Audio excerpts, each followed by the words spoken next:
Good day everyone, welcome to my channel. So in this video we will talk about the importance of studying cybersecurity. Before we start, I would like to say thank you so much to all my viewers, silent viewers and supporters in my channel. Thank you for watching my videos. If you are new with my channel and then you like this video, please hit the like button. Don't forget to share and please support my channel guys by clicking the subscribe button. So let's begin. Importance of studying cybersecurity. Studying cybersecurity is of paramount importance into this digital age for several reasons. Number one, protection of information. Cybersecurity helps safeguard sensitive information such as personal data, financial records, and intellectual property from theft, manipulation, or unauthorized access. This protection is vital for individuals, businesses, and governments to maintain trust and confidentiality. Number two, privacy preservation.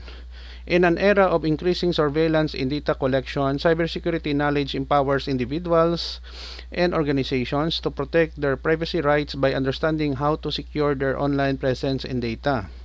Number three, business continuity. Cyber attacks can disrupt business operations, causing significant financial losses. By studying cybersecurity, organizations can mitigate the risk of attacks and ensure the continuity of their operations, protecting both their reputation and bottom line.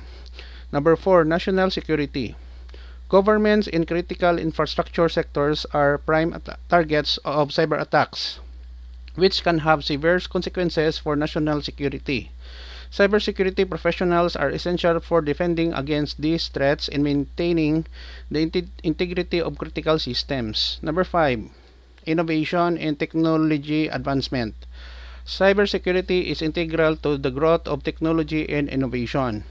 As new technologies emerge, so do new vulnerabilities. Studying cybersecurity ensures that technological advancements are made with security in mind, fostering a safer digital environment. Number six, cybercrime deterrence. A well-trained cybersecurity workforce acts as a deterrent to cybercriminals. When potential attackers know that their targets are well protected and capable of responding to threats, they are less likely to attempt cybercrimes. Number seven, compliance and regulations. Many industries have specific cybersecurity regulations and compliance requirements. Studying cybersecurity helps organizations adhere to these standards, avoiding legal issues and penalties. Number eight, personal security. Individuals benefit from cybersecurity knowledge to protect themselves from various online threats such as phishing, scams, identity theft, and malware attacks. Number nine, security impact.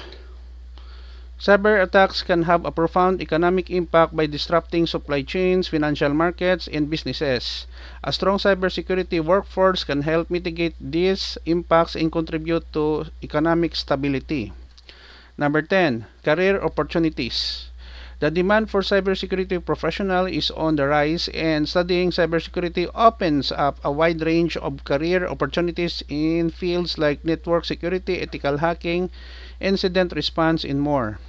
In summary, studying cybersecurity is essential to protect information privacy and critical infrastructure as well as to promote innovation, economic stability, and personal safety in an increasingly digital world.